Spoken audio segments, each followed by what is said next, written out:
You've gone to the doctor and said, hey, I want to get my labs drawn. And then they give you a call, a week and a half later, and it's just the nurse on the line that says, your labs came back normal. Okay, bye.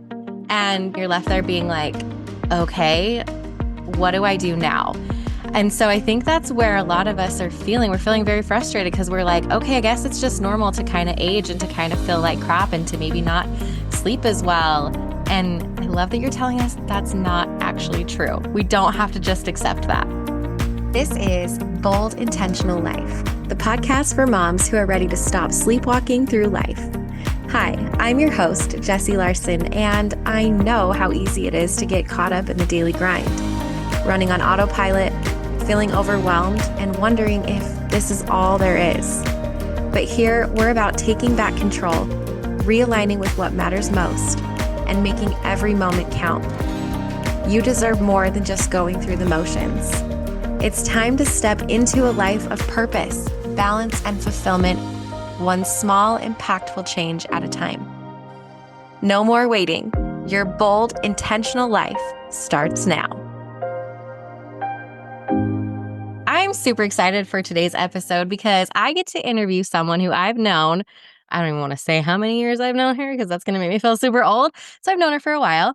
And Carly, I'm just going to give it out to you for a second to introduce who you are and what you're passionate about. And then we're going to dive in and have some fun. Awesome. Thanks, Jessie. We've known each other. I'll say I'm having my 20-year high school reunion this year. That's crazy. So we'll All right. But my name is Carly Franc. I am an advanced practice nurse. My degree was in nurse midwifery with my doctorate of nursing practice. So I started in the medical field back in 2004 and went to nursing school, worked in women's health for a long time in labor and delivery. And then I moved on to midwifery and being an advanced practice nurse. A little interesting fact, I actually got my degree as part of a scholarship through the Air Force. And so I served as an active duty Air Force officer as a nurse midwife in Germany for 3 years after I graduated and came back working in midwifery in Utah.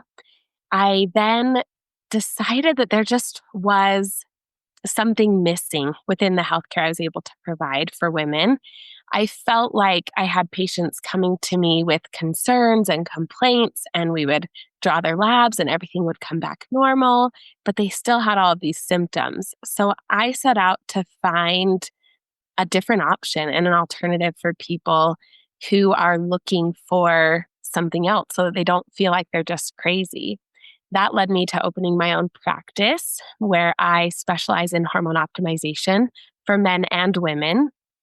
And I'm able to really get down to the root cause of why people feel the way they feel and help them live their healthiest life where, they have alternatives and options rather than just here, take this pill, it'll make you feel better.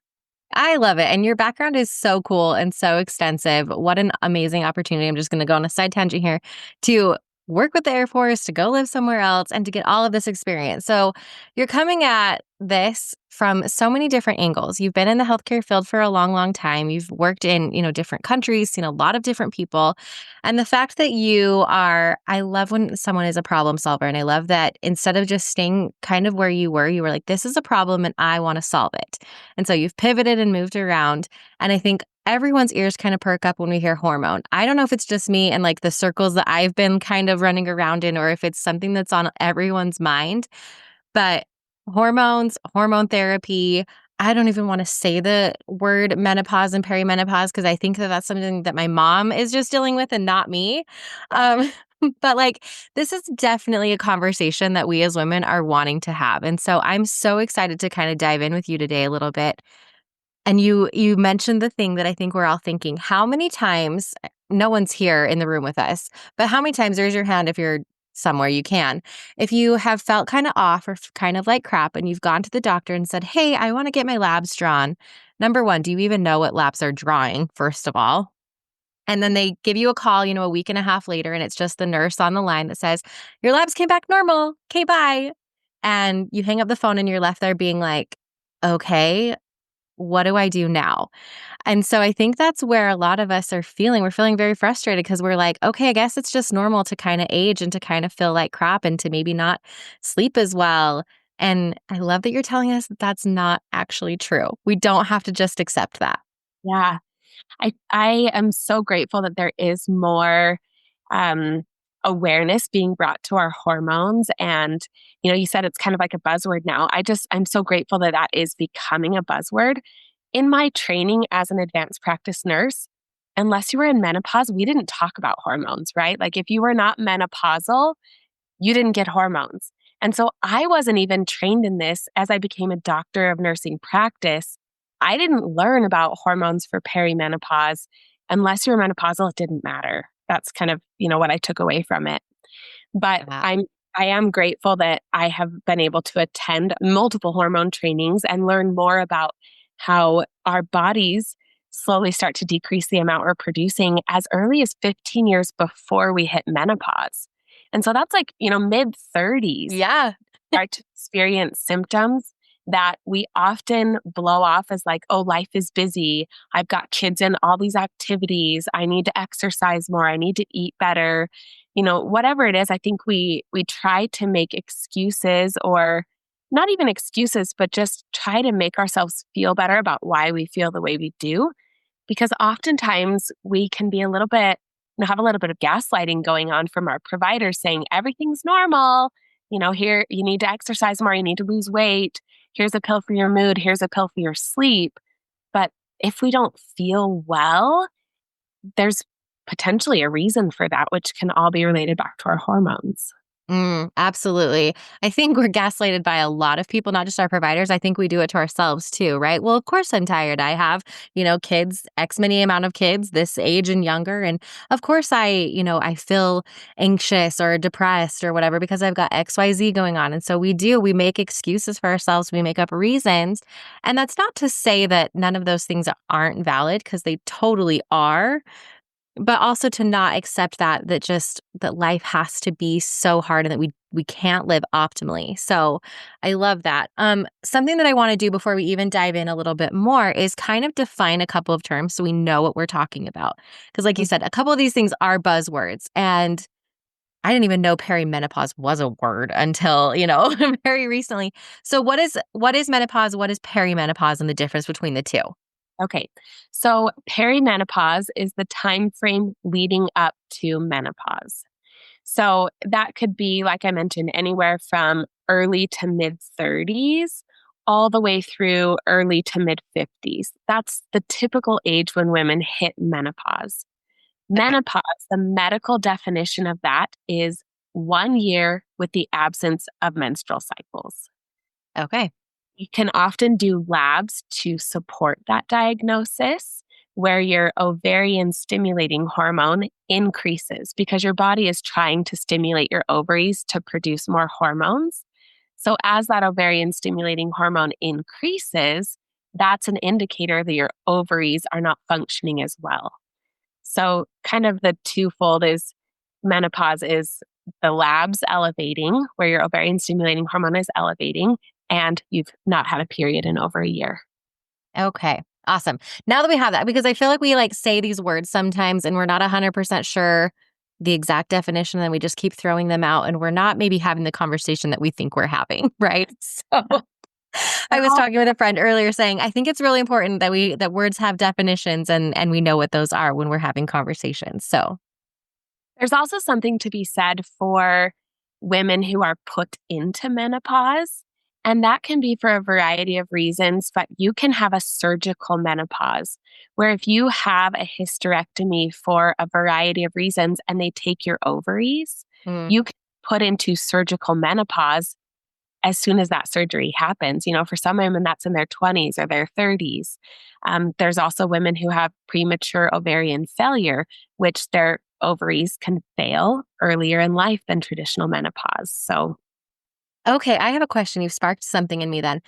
Being put into menopause, and if we were defining menopause as a year without a menstrual cycle, when I'm on an IUD and I don't have a period for a year, am I technically in menopause? no, No. Okay. ovaries are still functioning. If we were to Okay. your ovarian stimulating hormone, and it would likely be low. Your body, your ovaries are still functioning. So if we're doing something hormonal like that to prevent periods, that's not putting your body into menopause because your ovaries are still ovulating and still functioning every month. You're just not bleeding because the hormones are impacting the endometrial lining and you don't need to bleed every month. Awesome. Okay, thank you for clearing that up for me because I had heard different things there. Um, okay. Where I want to go next with you then is kind of this sticking around this thing of how we can feel good. So, most of the people that I'm talking to are they're around our kind of same age. We're in that mid 30s range. So we know that we're on that horizon of perimenopause and menopause. And what we can do, I'm a big proponent of preventative care and taking care of yourself now so we don't have to be reactive later. So besides going to the doctor saying, draw my labs and tell me I'm normal, what are some of the steps we can do, or how can we be our own advocate? Like you said, we have choice when it comes to our health. How can we step into that proactive person and really take ownership over our health? Yeah. I love this question. I feel like as a nurse, that's kind of my passion, right? I want people to know there's choices, they have options. I want to be an advocate for people so that they feel safe in that space to ask those hard questions of like, okay, I was told one thing, but is there something else I could do that's a different option, but still really safe and effective? So I think the first step, number one, is acknowledging that you want an option, right? You want something different than what you have been given. And I think that's enough to kind of spark the fire for people to find what will help them next, right? So deciding that you want something different. I think there's so much information out there about how we can look at this problem or that problem, especially when it relates to our health. And it's sometimes hard to weed through what's accurate, what's not accurate, Yeah. right? Um, but going to really good sources of information. So I would always recommend like published studies, reading journals, actual articles that have science and data behind them, not just some blog about a woman who went through perimenopause and this is what worked for her. Although those things can be inspiring and helpful for people to know that there are options. And but I love going to the source of the data and the evidence of what works best. Absolutely. And like, because it is becoming a buzzword, right? It's like a double-edged sword. We like that we're talking about this now, but also I don't know that someone ranting on TikTok might be my best resource, right? But it's great to spark that, like, huh, maybe I should take a look at that too. So I Absolutely. do love social media. I participate in that for my practice. I love that it is bringing awareness to things that we maybe hadn't thought about before or even knew were options before. And I think it's also one of those things that makes you feel not alone, where you're like, oh, me too, because some of this can feel very lonely and very isolating and overwhelming. And so that can be nice to, like you said, kind of that spark and then going to the sources that you need, which is my next question about. I mean, I'm obviously talking to you. I know that you are a provider and I can come to you. So thank you that I know that. But finding someone to go to, I think, is the next hardest thing. Getting that recommendation, knowing who to go to and what kind of credentials to look for. That can be just another bump in the road that we get hung up on and think, well, I'm too busy. I'll deal with that later. Right. Yeah, it can be so overwhelming. I mean, if you Google hormones near me or hormone specialist near me, you're going to get 85 results in a 20-mile radius. And it's like, how do I know who's going to be the best fit for me? I always tell my clients when they come into consult with me, this is not a one size fits all approach. It might be right for somebody and might not be right for somebody else. And that's okay. I think similar to therapists, we have to kind of do the initial like meeting and interview. Hey, is this what I want? Is this what I'm looking for? A lot of that information you can get online just by reading a website, or I love reviews, looking at Google reviews as well. Like, how have other people experienced this place? So you can get a lot of that information on the internet. But I do recommend having that initial consultation with a provider. And if it feels right, see it out, have another visit or two and see if it feels like a good fit for you. If it doesn't feel right, run for the hills because there's another provider down the road. I'm certain of it. Absolutely. Something that I loved that you mentioned is that you like to practice active listening with your patients.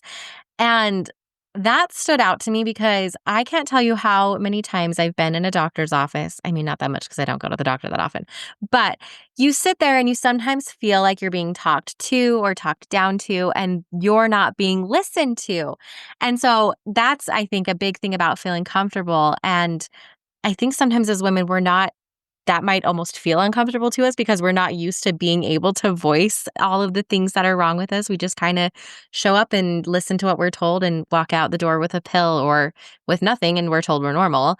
And so I think that that is key, being able to actually talk and have a conversation with your provider. That feels so out of the norm if that's not what you've experienced before, but that's what you should look for 100%. Absolutely. I love that you brought that up because it is something that I really try to focus on in my practice is that patients feel like we have this atmosphere of trust. They can bring concerns to me. They can bring, anything that they need to me and I will listen and I will try to help them through that the best I can.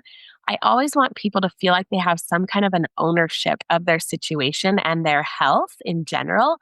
Because if I don't have buy-in from my patients, it's not going to be successful. Mhm.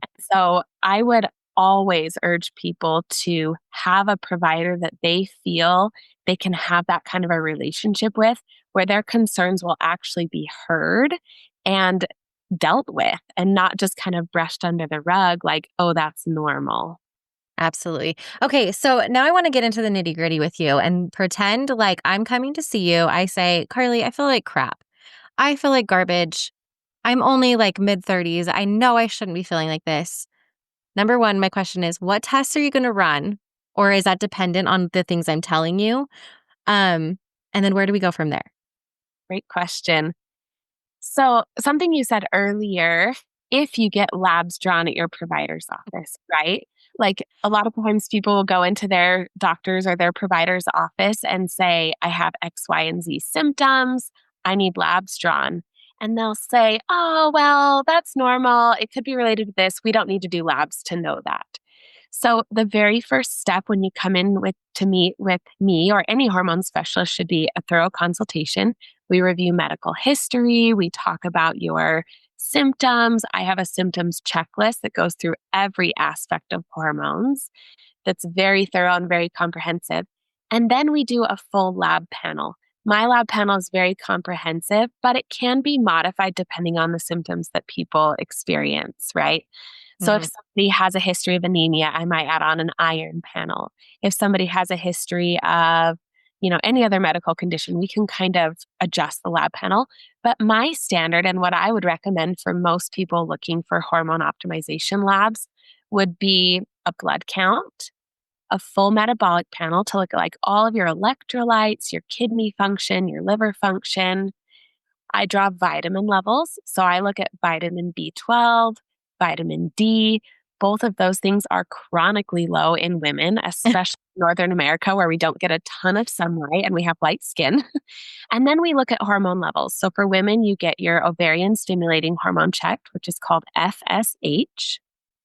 We do testosterone levels, estradiol levels. And then for men, we also do their prostate antigen to make sure there's not a risk of prostate cancer. Awesome. I love that you went into depth on that because some of the things I'm hearing with the buzzwords too is just, oh, you need to get on testosterone. You need to get on testosterone. I cannot tell you how often I have heard you just need to get on testosterone.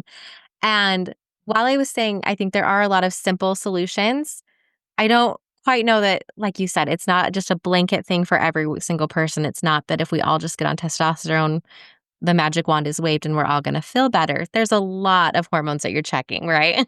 Absolutely, yes. The other labs would then be a full thyroid panel. And I could go on for an hour about thyroid health. I mean, there's so much involved in our thyroid, but within traditional medicine, usually only one thyroid test is run. It's called the TSH or thyroid stimulating hormone. It's actually the signal from our brain to our thyroid to tell our thyroid to work. So by testing that, we're actually testing how well our brain is working, not how Hmm. well our thyroid is working. And currently that's the standard for American healthcare is that we treat your thyroid based on your TSH. So many people can have a normal TSH, but their thyroid actually isn't functioning well at all, or they have Yeah. antibodies that are causing thyroid issues. So, doing that full thyroid panel, we do the TSH. So, I do look at that signaling hormone, but then I also look at the thyroid hormones T3, which is the active thyroid hormone, T4, which is the inactive form. And then I look at the thyroid peroxidase antibodies to test for an autoimmune condition called Hashimoto's. Little tangent here. My mom actually had been told her whole life her thyroid was normal. She had normal thyroid tests for almost 60 years of her life.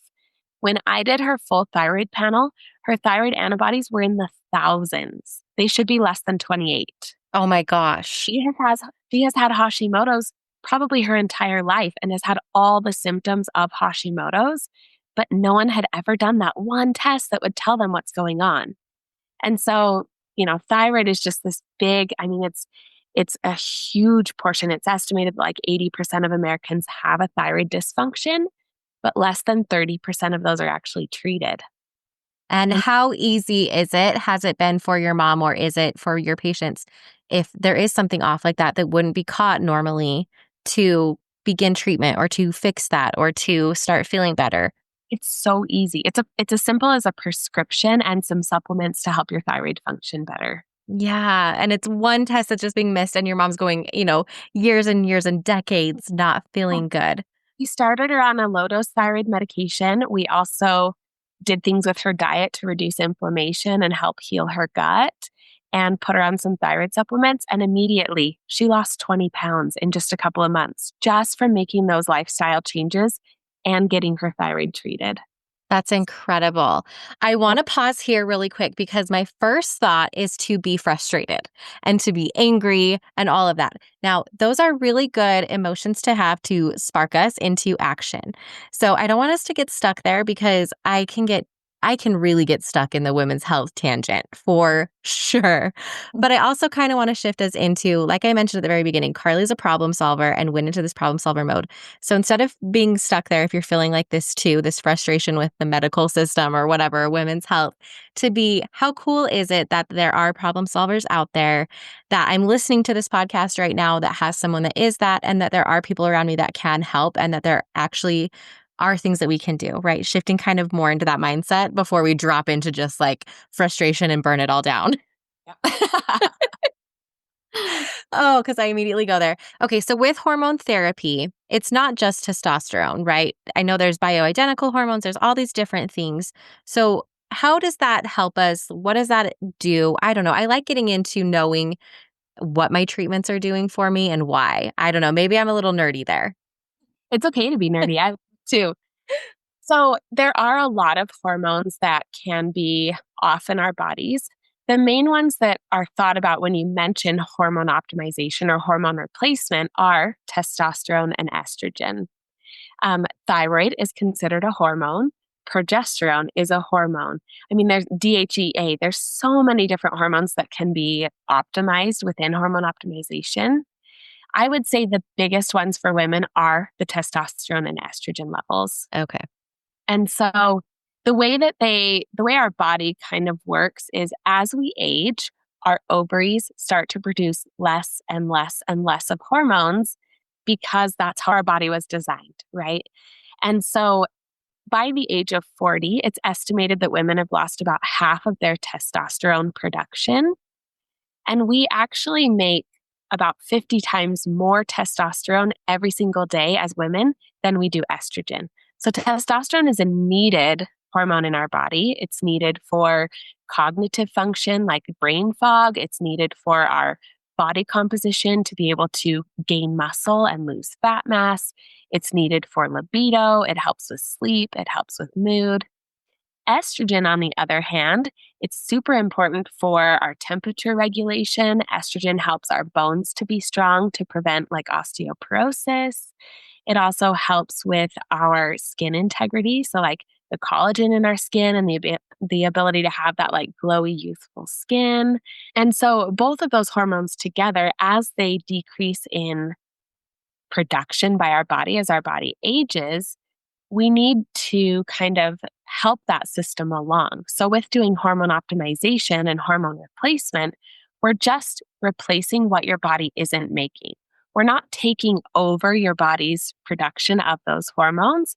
We're just supplementing what it's not making as the body is aging. Does that make sense? Yeah, it does. And I think that that's kind of reassuring a lot that it's not we're taking over your body. We're just coming in and helping to assist.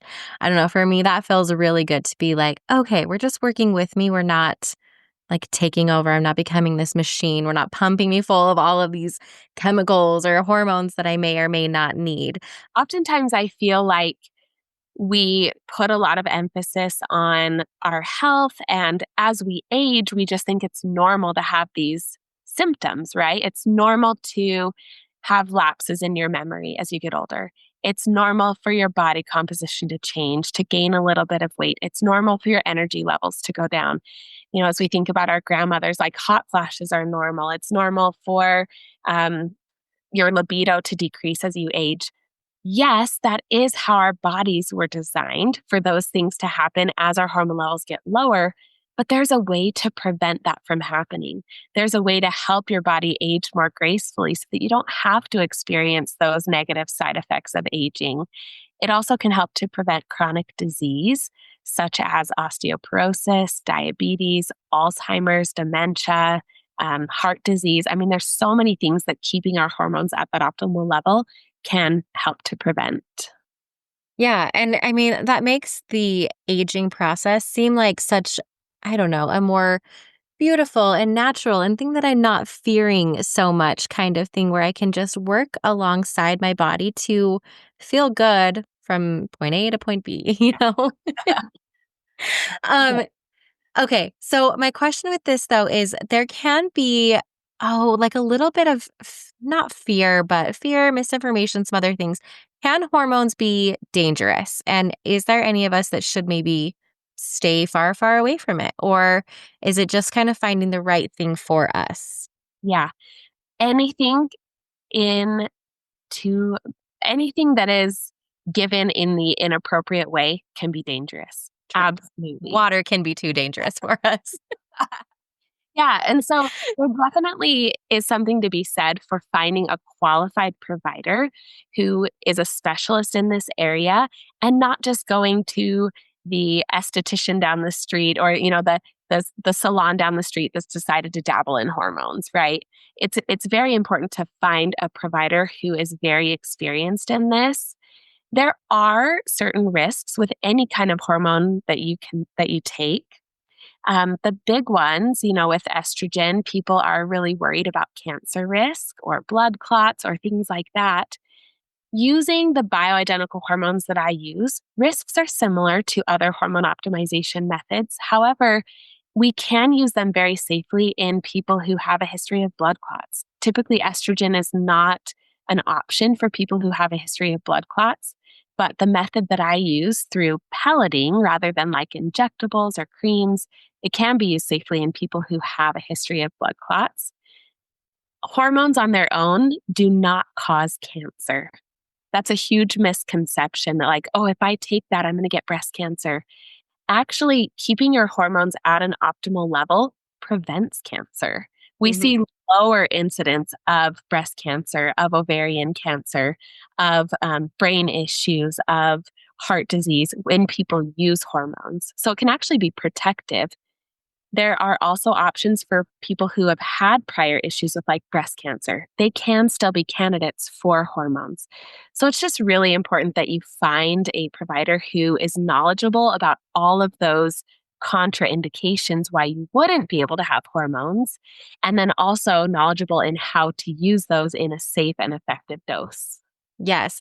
Okay. I love how you answered this question because again, I'm going back to that word problem solver because I know people in my life personally that have just been told, "Oh, well you can't do that." And the Correct. conversation ends there. So rather than you can't do that, here's what you could do instead or Yeah. here's what we can do. And I think that again, when you're looking for somebody to help you to be able to feel optimized and to feel your best is really looking for that active listening, number one, that they're listening to you. It's a two-way conversation, but that they are actually wanting to solve a problem and not just throw up their hands or not just prescribe you one thing. And because even hormones can feel that way sometimes too, of like, oh, we'll just pump you full of testosterone and send you on your way and you'll be great. So again, coming back to that, making sure it's a two-way conversation between you and your provider. Um, I wanted to ask you too, besides obviously hormones, and I'm so glad that this is a field that is getting more attention and more research, and there's more providers that are offering this. Besides that, what are other things that you advocate for that we can do as women to help ourselves to get into an optimal range? A lot of us, especially, I'm coming out of that bone tired, multiple children waking me up multiple times a night kind of thing. I feel like a lot of our listeners are in that same kind of thing where we're transitioning out of those young kids, we're transitioning out of the childbearing years. So maybe we're not being like, okay, well, it's normal to feel tired because I'm up 4 times a night. So we're trying to find kind of that baseline range. I've talked to a lot of friends about this, about finding a baseline now before our bodies start changing in the future. So what kind of things would you recommend that we start doing or start paying attention to help us kind of fill in that optimal range? Yeah. This is so important because hormones can definitely improve your quality of life. But if you're not taking care of your body in all of the other ways, it's not going to help, right? Like if you are not feeding yourself emotionally and spiritually and physically, the hormones they might help temporarily, but if you're still in this funk, it's not going to do what you're hoping it's going to do. So Absolutely. for I'm one of I'm gonna interject really quick, Carly, because I feel like I have seen that so many times from women in different, I don't know, Facebook groups or things that I've seen people talking about this saying, it worked for a couple of months and now I'm back to feeling like crap. And I think that's exactly why, is yeah, because they're looking for that Band-Aid slap. And it does, it helps you feel better immediately. But if you're not having this full focus, this, I don't even know the word I'm looking for, but this whole range of things that you're doing, it's not going to be the solution that you're looking for. So keep going. you've got to find that holistic approach. I think that's Mhm. what you're looking for, right? Like adjusting every aspect of your life so that it all works in harmony together. And so, big things, especially for women, are number one, taking time for yourself, right? Just as you said, we're coming out of that bone tired, like exhaustion phase where little people are depending on us for everything every day. And so now being able to shift into that mindset of like, I have time for myself. And I think that includes things that we can do to optimize our health, like exercising. I think it is so important for women, especially, to get at least 30 minutes of aerobic exercise every day. And I know we have a lot of my friends are little cardio bunnies, right? And they just love to run and they love to do high fit and they love to do all of that. But where I really see the magic happening is weightlifting and lifting heavy things. Like it's number one, it's empowering as all get out Yes. heavy things. I know you know that, but um, building muscle will help our bones to be strong, will help our mental health, will help our overall functioning to improve. And so I'm a huge advocate for lifting weights several times a week, getting your heart rate up. You've got to drink water. You've got to eat healthy, right? You need to focus on good sources of protein to be able to fuel your body to be the healthiest that it can be. I really am also a huge proponent of therapy and counseling and doing all of the mental work so that we're in a good headspace to deal with the stressors of life because chronic stress can also lead to health problems. And so, doing a lot of those things outside of hormone optimization will help your results to be better. Absolutely. I agree. Could not agree more with the weightlifting, the therapy, doing all the things. And obviously, if you're listening to this podcast, you are doing those things or trying to strive for those things. You're listening to a personal growth thing. And so we're all kind of there. It can feel overwhelming sometimes to feel like we have to incorporate all of these little things. So again, I will reiterate what I say all the time is pick one thing and start small and then build on that because it can feel overwhelming to just add one more thing to our plate. I think that's why a lot of times we keep pushing it off and we don't go to the hormone specialist. We don't go to the women's health. We forget our annual appointments because it's just one more thing to do. So finding ways to make it simple for yourself as well. How often once I come in to you, Carly, for like an initial consult, we get my labs drawn, we kind of figure out where I'm lacking, what I need help with. What does that look like going above and beyond, like in the future? How often are we drawing my labs? What kind of time commitment is that? Because again, that's going to be an issue and a roadblock for us. Uh, it is individualized by the patient. I'm typically seeing people back for a repeat in about 6 weeks just to check in and see how are you feeling? How's it going with our treatment plan?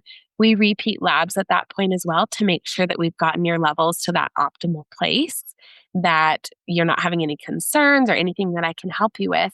And then, depending on the method of hormone optimization you receive from your provider, it could be as simple as picking up a prescription from the pharmacy every month. Mhm. For my patients in particular, I see my women back every 3 to 4 months because of the way I optimize hormones with pellets. They come in every 3 to 4 months to have that pellet insertion procedure done to keep their levels really steady over the course of those few months. And so it depends again on the plan of care that you've developed with your provider, but at least annually, you should be meeting with someone to discuss how you're doing and any concerns that you might have. Absolutely. And it's just like, I very rarely miss my kids' dentist appointments, right? Because you set them up there every 6 months, you get the reminder call and you go. Yet somehow, when we have to do these appointments for ourselves, it is so much harder to do. So make it easy and just like when you set the one, set it again for the next year or these every 3 months or things that you're doing. We make things so much harder, I think, in our heads sometimes than it actually is. And I had a friend, actually, she went to her annual appointment just this last week and scheduled a massage for right after and Oh was my like, gosh. I'm going to genius, right? She was like, I'm going to make this a self-care day because she's like, because a pap smear doesn't feel like the most self-care-ish thing and like luxury. But when I get to know that like my whole afternoon is blocked off with this appointment and then I get to go have a massage and then I'll do this. And so she actually booked it for next year already. She has her appointment scheduled and her massage for next year. And Is I that was like, getting more? genius. I know. Give her the more to full metal. That is brilliant. So yeah, so find ways to make it easy, find ways to make it fun. But I think the biggest takeaway here that I have is that you don't have to feel like crap and that you have choices and that you really can feel so empowered. It can feel overwhelming to take control of your health, or you can feel empowered. And I want to choose to lean into feeling empowered and feeling like I've got choice. I've got people in my corner that I can find. They might not be in my corner yet, but I know they're out there and I'm going to find them. And honestly, just say that and put that out there, and those people will start to find you. So, Absolutely. And I believe the more that you start to research and learn about this, the more you notice when other people are talking about it, or the more that content will show up on your social media because that's what you're seeking out. And I love when I hear people talking about hormones, my ears just perk up. So it is something that if you put it out there, it's going to come to you. absolutely. Okay, Carly. So, next steps here. If I'm listening to this podcast, I'm like, yes, yes, yes. If you're local, how can we find you? If they're not local, what would you suggest they do? Yeah, if you are local to Northern Utah, you can find me at Reborn Aesthetics and Wellness. We're in Layton. We've got social media, a website. Um, if you're not local to the area, feel free to you can message me. I can help you find a provider in your area that does the same kind of hormone optimization that I do. If you are outside of Utah and don't have the ability to message me, I would look for someone in your area who does bioidentical hormone optimization. And like I mentioned earlier, just really, read their profiles, read their reviews, call and ask questions and set up that consultation. And if it feels good, run with it. If it doesn't, there's somebody else. I think that's good information. Run with it or run away. One of the two. All right, everybody. I have all of the links and every possible way that you can contact Carly in the description below. So feel free to go ahead and click there and connect with her. And Carly, I just want to say thank you for reaching out, for having this conversation with me, because this has been really good, really needed, and a lot of fun. Yeah, thanks so much, Jessie. It's been great to talk to you.